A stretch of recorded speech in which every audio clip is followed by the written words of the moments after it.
Salli wa sallim ya salam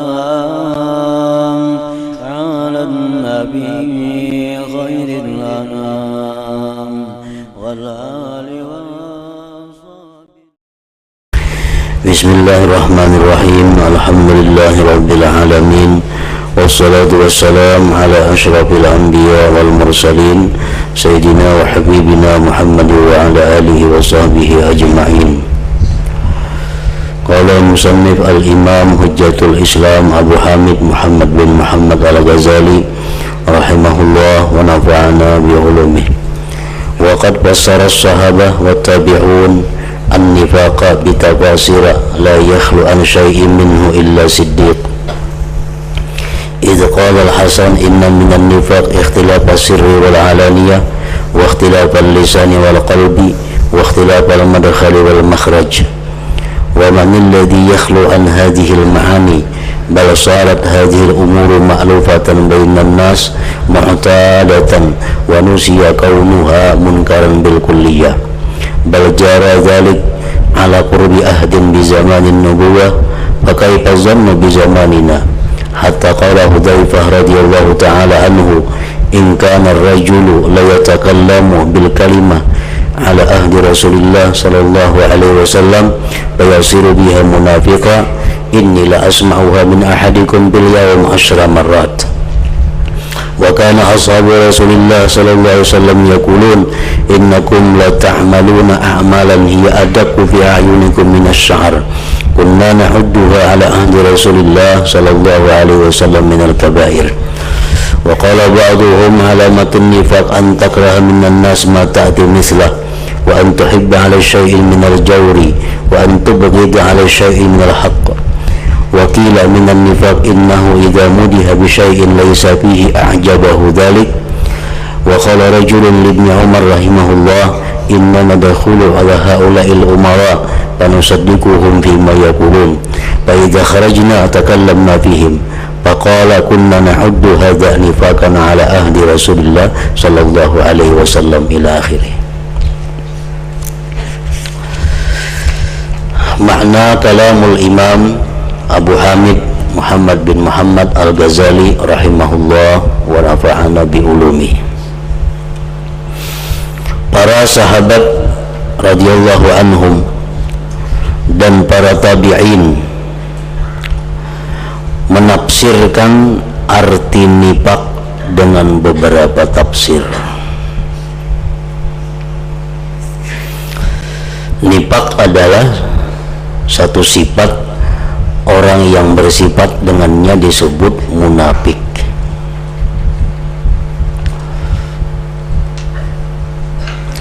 Apa yang dimaksud dengan nifaq itu? Para sahabat, para tabi'in menafsirkan pengertian nifaq atau munafik itu dengan beberapa tafsir yang tidak dapat lepas dari sedikit dari arti nifaq itu kecuali orang yang siddiqin.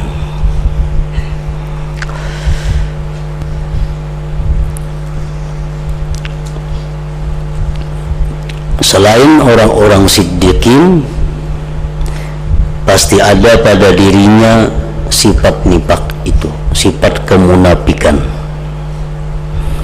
Namun berbeda besar dan kecilnya, berat dan ringannya.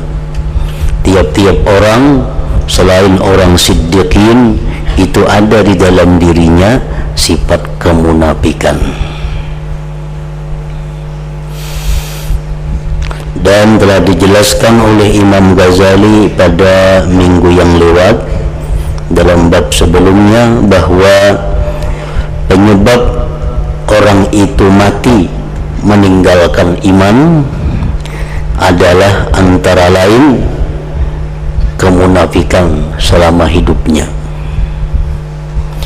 Orang yang selama hidup bersifat nifaq, di dalam dirinya ada kemunafikan, maka orang itu akan mati dalam keadaan su'ul khatimah atau jahat kesudahannya. oleh karena itu para sahabat dan para tabi'in serta para ulama, mereka sangat takut kalau di dalam diri mereka itu ada mengandung sifat nifaq, sifat kemunafikan.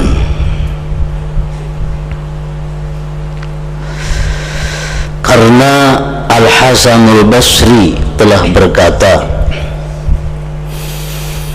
bahwasanya termasuk nifaq, termasuk kemunafikan adalah berbedanya antara sir yang rahasia dan yang terang.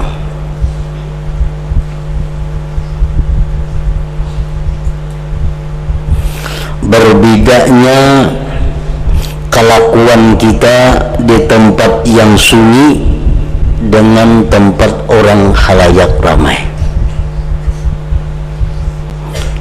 Itu adalah termasuk kemunafikan. Berbedanya ibadah kita di waktu sendiri dengan di hadapan orang banyak, itu adalah termasuk kemunafikan.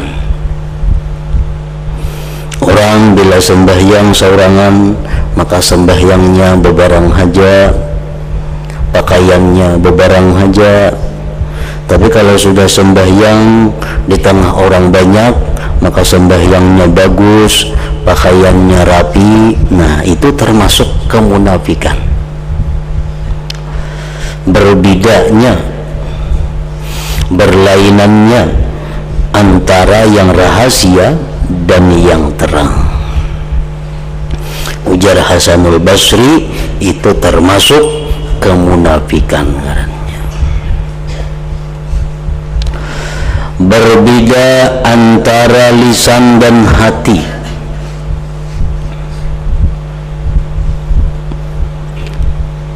Berbeda antara lisan dan hati. Di lisan, di mulut menyampaikan puji-pujian, di mulut menyampaikan sanjungan, tapi hatinya mencela. Nah, itu adalah sifat kemunafikan yang membahayakan seseorang.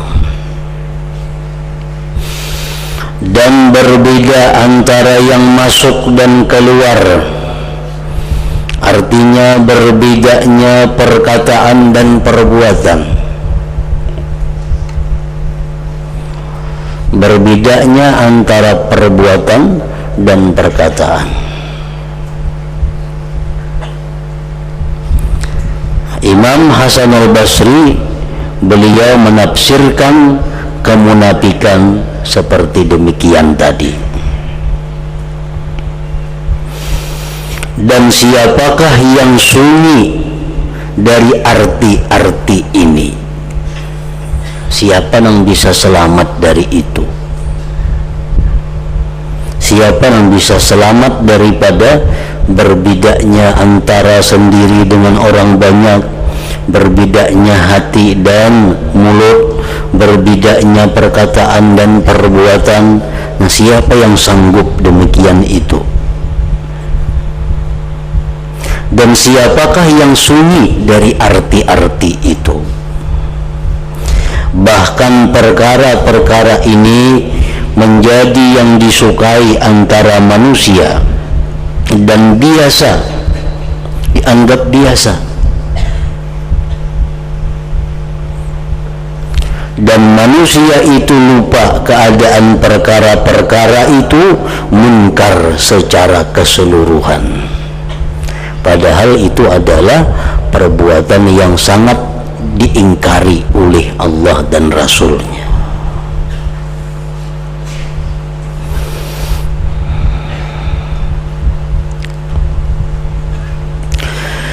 Bahkan telah berlaku yang demikian itu di masa yang dekat dengan masa kenabian. Artinya di zaman Nabi, orang-orang pun ada yang bersifat seperti itu, padahal dia hidup di zaman Nabi, di zaman yang penuh dengan cahaya. Maka bagaimana sangkaan di masa kita sekarang ini? Apalagi kita hidup di zaman yang sudah ribuan tahun daripada Rasulullah Sallallahu Alaihi Wasallam, zaman yang sangat jauh daripada Nabi. Tentu perilaku sifat-sifat kemunafikan itu makin banyak di tengah-tengah kita, makin banyak di antara kita. Sebab di zaman Nabi aja sudah ada tingkah laku kemunafikan itu.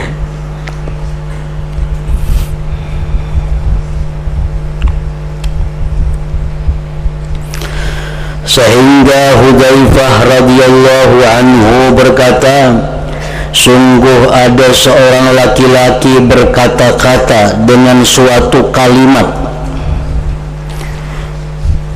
di masa Rasulullah sallallahu alaihi wasallam, maka ia menjadi munafik dengan sebab kalimat itu.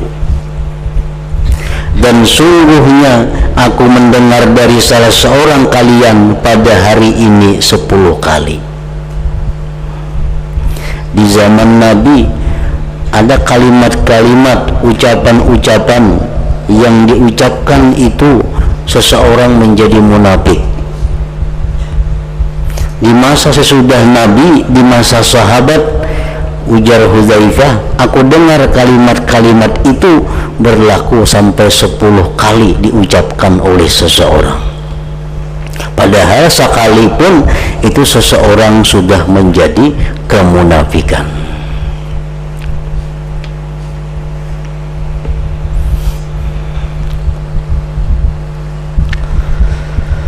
Para sahabat Rasulullah sallallahu alaihi wasallam berkata, sesungguhnya kalian mengerjakan sesuatu pekerjaan yang lebih halus pada pandangan kalian daripada sehelai rambut. Kami membilangnya itu di masa Rasulullah sallallahu alaihi wasallam termasuk dosa besar. Ujar Hudzaifah, kalian menganggap itu dosanya kecil, lebih kecil daripada sehelai rambut. Padahal itu kami menganggap di masa Rasulullah sebagai dosa yang besar. Di dalam syarah Ihya dicontohkan antara lain adalah i'lanul ma'asi, menampakkan kemaksiatan. Nah, menampakkan kemaksiatan. Berbuat maksiat secara terang-terangan, berbuat maksiat di tengah-tengah orang banyak, itu satu dosa yang besar. Tetapi di masa itu, di masa Hudzaifah al-Yamani, di masa sahabat, itu dianggap hal yang biasa. Apalagi di masa kita yang sangat jauh daripada masa Rasulullah sallallahu alaihi wasallam. Orang sudah kada segan, kada malu berbuat maksiat di tengah orang banyak. Walaupun maksiat itu asalnya dosanya kecil, tapi karena diperbuat di tengah-tengah orang banyak, maka dia menjadi besar. Dosa kecil itu menjadi besar, salah satu penyebabnya adalah dizahirkan di tengah orang banyak, dinampakkan di tengah orang banyak. Maka dosa yang padahal kecil menjadi besar.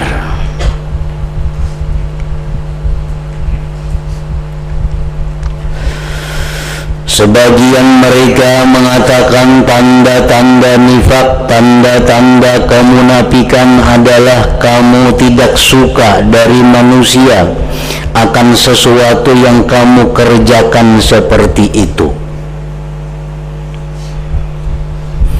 Kita kada suka melihat orang berbuat kemungkaran, tapi seorang masih menggawi kemungkaran itu. Nah, itu termasuk tanda kemunafikan. Kita kada senang melihat orang berbuat dosa, tapi kita sendiri secara sembunyi-sembunyi mengerjakan dosa itu. Nah, ini adalah tanda kemunafikan yang akibatnya bisa membawa kepada mati dalam keadaan su'ul khatimah.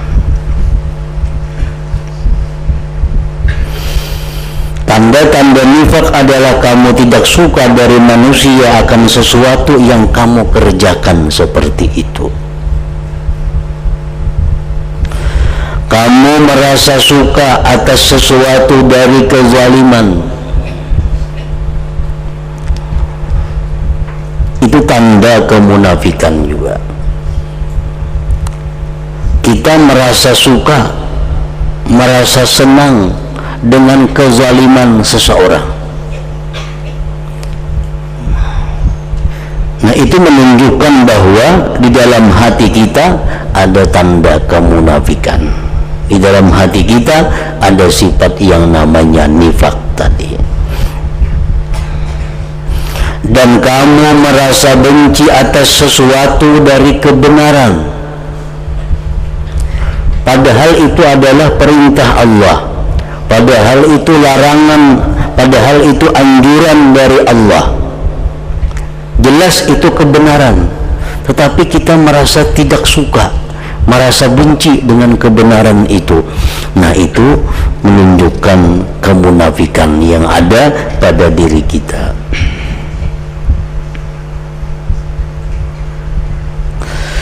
Dan dikatakan termasuk nifak, termasuk munafik adalah bahwasanya apabila seseorang dipuji dengan sesuatu yang tidak ada padanya, maka menyenangkan akan dia yang demikian itu.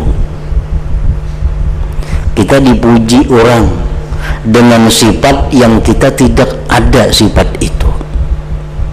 Wah, si anu itu untung benar, ini 3 hari sehatam Quran, padahal 3 bulan hanya sehatam. Padahal orang 3 hari hatam nyurang Quran. Suka kita mendengar itu, padahal kita kada bujur, padahal kita 3 bulan hanya hatam Quran, padahal orang 3 hari. Suka kita, itu menunjukkan bahwa kita adalah ada sifat munafik di dalam diri kita. Termasuk nifak, termasuk kemunafikan adalah bahwasanya apabila seseorang dipuji dengan sesuatu yang tidak ada padanya, maka menyenangkan akan dia yang demikian itu. Seperti Imam Abu Hanifah, beliau dahulunya sembahyang malam tapi kada semalaman. Indah itu sih mendengar orang memuji, orang Abu Hanifah itu sembahyang semalaman suntuk, sembahyang aja wian sidin, padahal sidin kada bujur.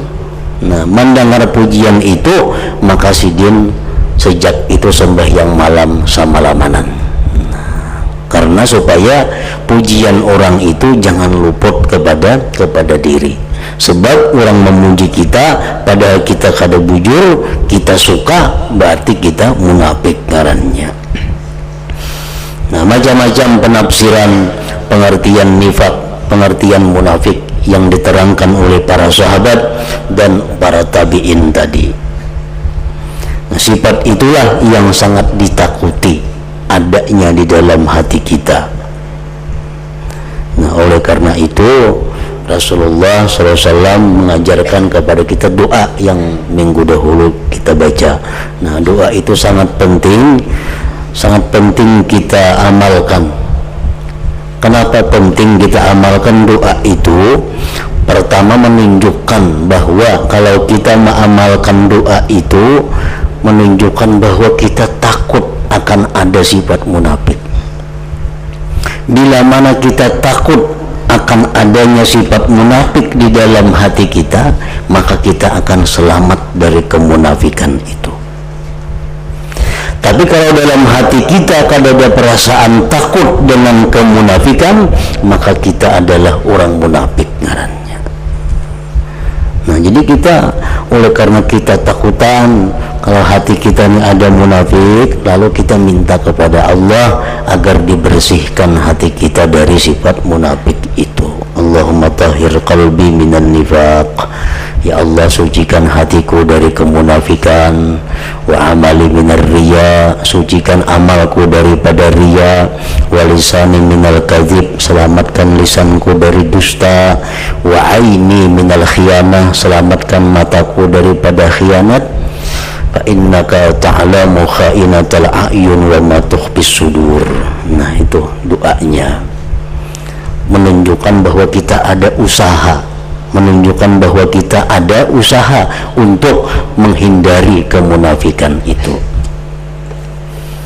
Kita misal takutan lawan sesuatu, pasti kita berdoa lawan Tuhan, ya Allah selamatkan hamba daripada itu. Orang umpamanya kebakaran, takutan kita karena kebakaran, kita berdoa, ya Allah selamatkan kami dari kebakaran. Nah, doa itu menunjukkan ketakutan kita. Nah, sama halnya sifat munafik, sifat yang sangat membahayakan dalam diri kita, takutan kada kita. Bila kita kada takutan, kita ada usaha untuk menghilangkannya. Tandanya kita takutan, kita ada usaha, ada upaya untuk membersihkan hati dari sifat itu. Sekurang-kurangnya usaha kita berdoa kepada Allah agar dibersihkan dari kemunafikan tadi. Sama orang yang takutan kalau matinya jahat, inya takutan kalau matinya kadang membawa iman. Nah, tandanya inya takutan, dia minta kepada Allah, ya Allah matikanlah hamba dalam husnul khatimah, jangan engkau matikan hamba dalam keadaan jahat su'ul khatimah. Nah, orang-orang berdoa seperti itu ada harapan dia mati dalam husnul khatimah, karena dia takut akan kejahatan akhir menjelang kematian itu.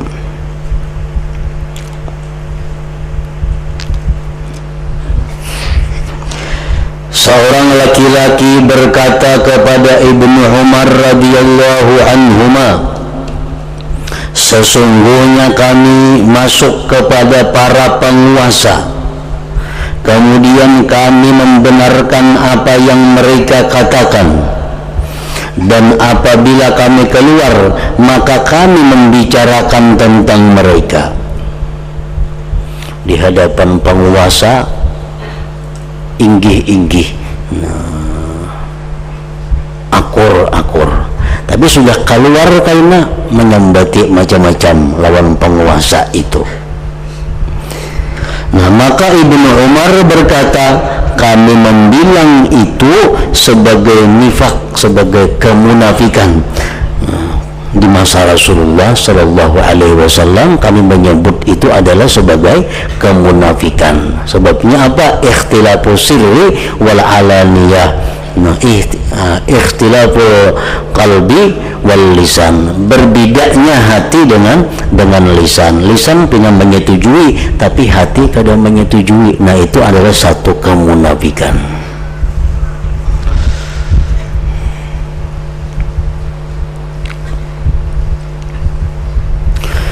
Dan diriwayatkan bahwasanya Ibnu Umar mendengar seorang laki-laki mencela Al-Hajjaj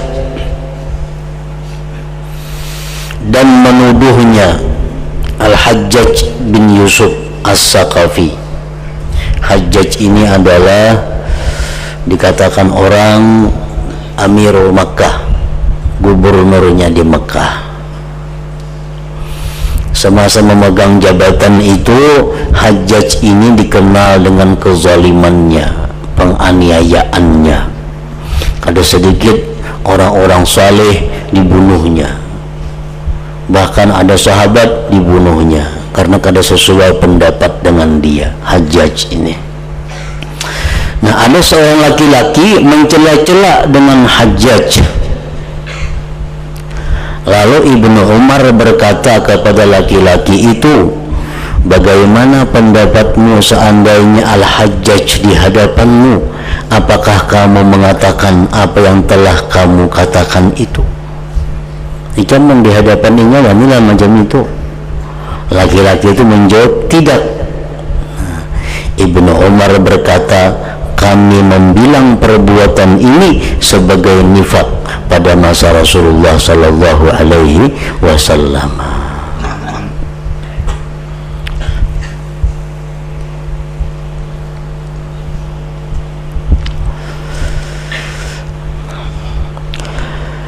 Dan yang lebih berat daripada itu apa yang diriwayatkan bahwasanya satu rombongan manusia duduk di depan pintu Hudzaifah radhiyallahu anhu, sahabat Rasulullah yang dikenal dengan sahibus sir, orang yang punya rahasia, Hudzaifah al-Yamani. Satu rombongan tadi duduk menunggu Hudzaifah keluar rumah. Mereka itu membicarakan tentang sesuatu dari keadaannya. Rupanya Hudzaifahnya lambat keluar rumah. Kalau yang menghadang ini macam-macam muntong, itu ini yang di luar yang menunggu. Maka ketika Hudzaifah keluar menemui mereka, mereka diam karena malu daripadanya. Kemudian Hudzaifah berkata, berbicaralah tentang sesuatu yang kalian membicarakannya. Ikan tadi waktu aku belum keluar mendirakan apa? Pendirakan. Maka mereka berdiam. Kemudian Hudzaifah berkata, kami membilang perbuatan seperti ini sebagai nifaq, kemunafikan pada masa Rasulullah sallallahu alaihi wasallam.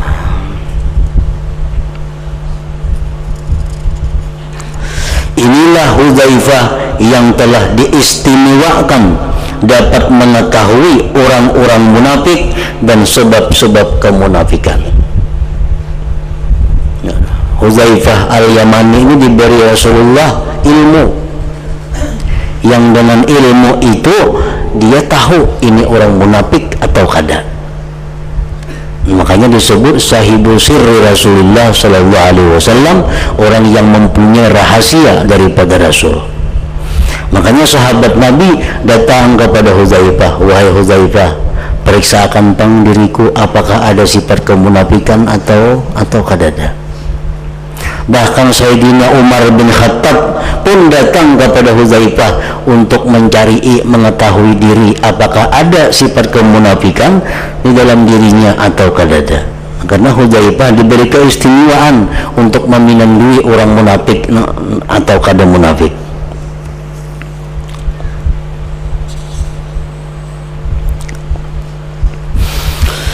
Hudzaifah radhiyallahu anhu berkata, sesungguhnya akan datang pada hati suatu saat yang penuh dengan iman, sehingga tidak ada tempat lagi dalam hati itu tempat menusukkan jarum untuk nifaq. Nah, kadang-kadang hati kita ini ada penuh dengan keimanan. Di waktu itu sekecil apapun sifat kemunafikan kada bisa masuk ke dalam hati. Di saat apa itu? Di saat kita berzikir kepada Allah dengan zikir hati dan lisan. Nah, di saat kita berzikir hati dan lisan kita dengan ikhlas karena Allah, kita berzikir. Nah, di saat kita berzikir itu hati kita full imannya, penuh dengan iman. Sedikit pun kada akan bisa masuk kemunafikan. Dan akan datang pada hati suatu saat yang penuh dengan nifaq, dengan kemunafikan, sehingga tidak ada tempat lagi dalam hati itu tempat menusukkan jarum untuk iman. Kadang-kadang hati seseorang itu penuh dengan kemunafikan, sehingga tidak ada sedikit pun ruang untuk masuknya iman.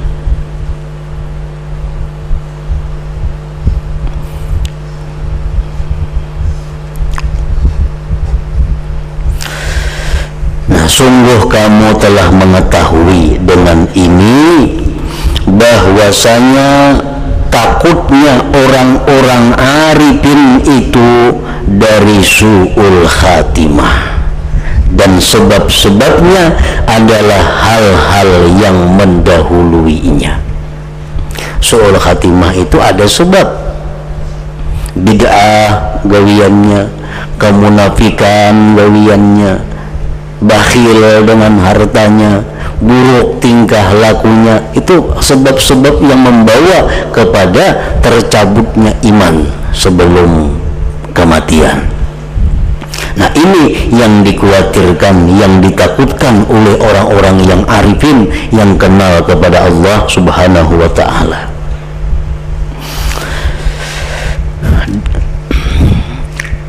Sungguh kamu telah mengetahui dengan ini bahwasanya takutnya orang-orang arifin itu dari su'ul khatimah, dan sebab-sebabnya adalah hal-hal yang mendahuluinya, di antaranya adalah bid'ah. Bid'ah sesuatu yang bukan ibadah dipadahkan ibadah. Itu bid'ah juga ngarannya. Itu Rasulullah kalau dia memadahkan itu ibadah, para sahabat kalau dia mengatakan itu ibadah. Nah, perasaan hatinya bila menggawi itu menggawi ibadah, itu bid'ah ngarannya. Itu membahayakan keimanan kita. Ibadah sudah digariskan di zaman Nabi, ini ibadah, engkau ini adat, engkau ini ibadat. Nah, itu sudah ada. Jangan sekali-kali kita mencampur adukan sesuatu yang bukan ibadat dikatakan ibadat. Nah, itu adalah bid'ah. Bila demikian itu bertahan terus di dalam hati kita, akibatnya kita akan tercabut iman. Perbuatan maksiat, nah, itu membawa kepada su'ul khatimah. Riba, zina, lebih berat lagi durhaka kepada kedua orang tua. Nah, itu semua sebab-sebab yang mencelakakan. Dan nifak, kemunafikan tadi.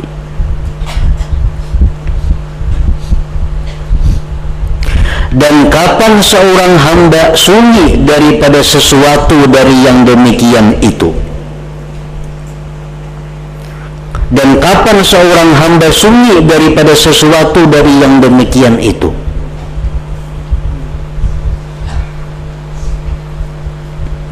Sifat nifak, kapan kita bisa sunyi dari sifat kemunafikan? Kapan sunyi kita daripada kemaksiatan? Dan jika ada seseorang yang mengira bahwa ia sunyi dari nifak, maka itu adalah nifak. Orang yang menganggap dirinya ini bersih dari kemunafikan, maka itulah namanya kemunafikan. Jangan hendak merasa kita bersih daripada kemunafikan, karena tidak ada yang bersih daripada kemunafikan kecuali orang-orang siddiqin. Karena telah dikatakan, barang siapa merasa aman dari nifak, maka dia seorang munafik. Kita merasa aman aja daripada munafik, berarti kita orang munafik. Makanya tadi usaha-usaha kita yang menunjukkan bahwa kita ini kadang merasa aman, usaha-usaha kita yang menunjukkan bahwa kita takut kalau kita bersifat munafik, nah itu menunjukkan bahwa diri kita ini adalah bersih, menunjukkan diri kita adalah baik dalam pandangan Allah Subhanahu wa ta'ala. Jangan sampai ada merasa diri ini baik berdahulu. Nah, jadi doa-doa seperti tadi, masalah dikabulkan atau dikabulkan Tuhan itu lain soal. Yang penting kita takutan dalam diri kita ada sifat munafik, lalu kita berdoa kepada Allah. Lawan syaitan kita takutan, lawan hantu takutan, lalu kita berdoa, a'udzubillahi minasyaitonirrajim, aku berlindung dengan Allah dari syaitan yang terkutuk, karena kita takutan. Nah, makanya kita kada takutan, kita kada berdoa.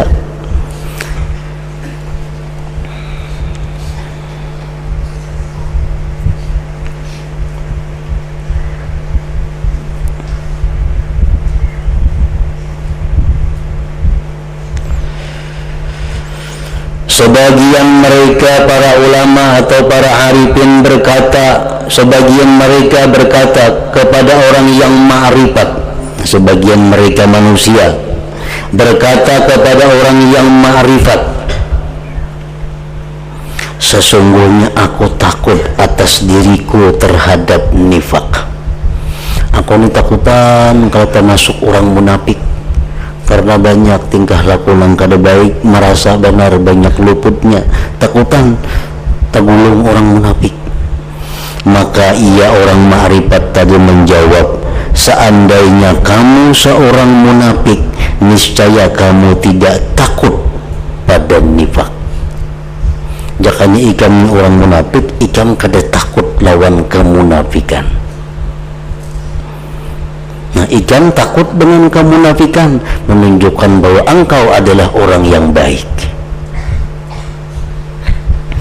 Seandainya kamu seorang munafik, niscaya kamu tidak takut pada nifak. Maka orang yang ma'rifat kepada Allah senantiasa di antara menengok kepada yang terdahulu sabiqah dan yang kesudahan khatimah, dalam keadaan takut kepada keduanya. Ingat nang dahulu waktu di rahim ibu, malaikat menulis apakah kita termasuk orang yang beruntung ahli surga, ataukah kita termasuk orang yang celaka ahli neraka. Dan sampai sekarang kita kada tahu golongan yang mana. Ingat itu takut. Nah, itu ngarannya khaufus sabiqah, takut terhadap yang dahulu. Kemudian takut kita kepada yang akan datang menjelang kematian. Baik juga kah aku ini mati, bawa iman juga kah mati kainanya. Nah, itu ngarannya adalah khauful khatimah, takut kepada kesudahan. Nah, orang-orang yang ma'rifat kepada Allah itu mereka berada di antara dua ketakutan itu. Dua ketakutan itu.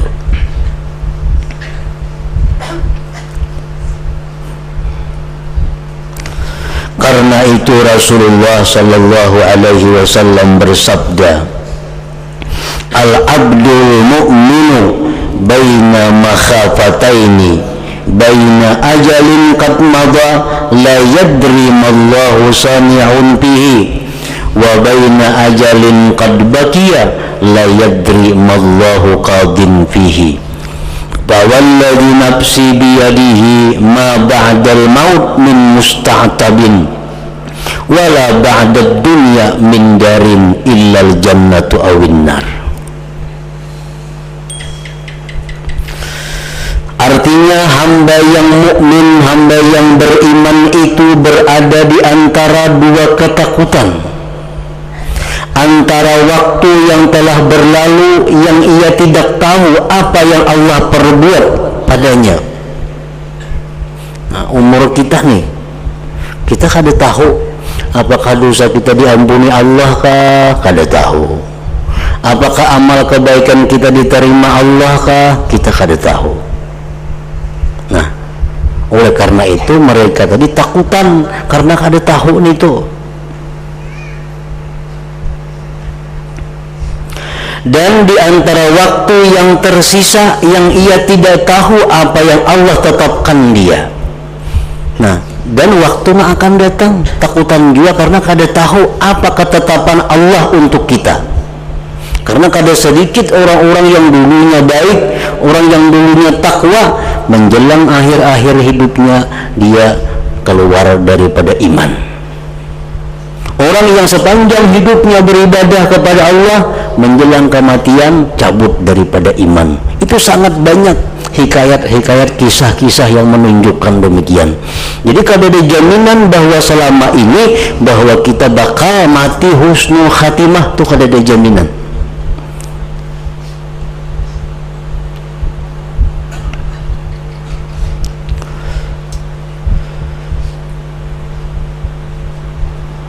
Dan di antara waktu yang tersisa yang ia tidak tahu apa yang Allah tetapkan padanya.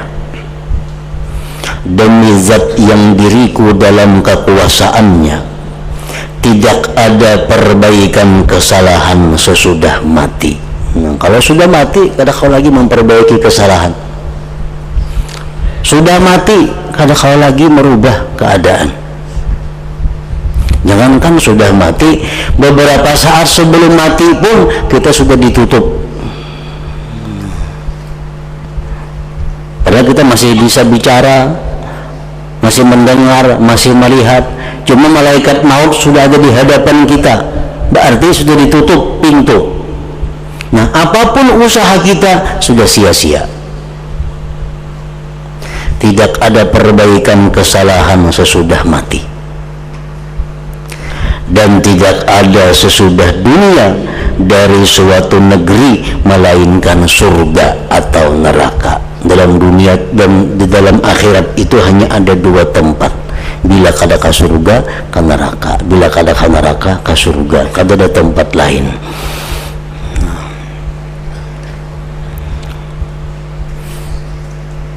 Orang yang ingin masuk surga selalu minta kepada Allah surga. Orang yang takutan melawan neraka inya berhindar kepada Allah daripada neraka. Surga itu bisa bicara, surga bisa berbicara. Nah, bila mana kita minta kepada Allah, ya Allah masukkan aku ke surga, surga pun umpat mengaminkan, surga pun umpat mendoakan juga. Allahumma inni as'alukal jannah, ya Allah aku minta kepada engkau surga. Walaupun kita sorangan, amin ya surga. Surga mengaminakan. Kalau kita berlindung daripada neraka, Allahumma ajirni minan nar, ya Allah selamatkan aku daripada api neraka. Neraka pun mengaminkan, amin ya neraka, selamatkan dia daripada neraka.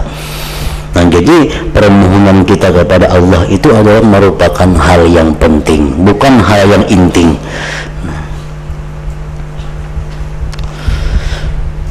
Dan tidak ada sesudah dunia dari sesuatu negeri melainkan surga atau neraka. Dan Allah jualah orang yang dimohon pertolongan. Hanya kepada Allah kita mohon pertolongan, yang lain kada akan mampu. Membersihkan sifat munafik dari diri kita hanya Allah yang mampu. Memasukkan kita ke dalam surga hanya Allah. Menjauhkan kita daripada neraka hanya Allah. Nah, oleh karena itu memohonlah, memintalah selalu kepada Allah Subhanahu wa ta'ala, karena Allah jualah zat yang dimohon pertolongannya. Nah, kemudian penjelasan makna su'ul khatimah. Apa yang dimaksud dengan jahat kesudahan itu?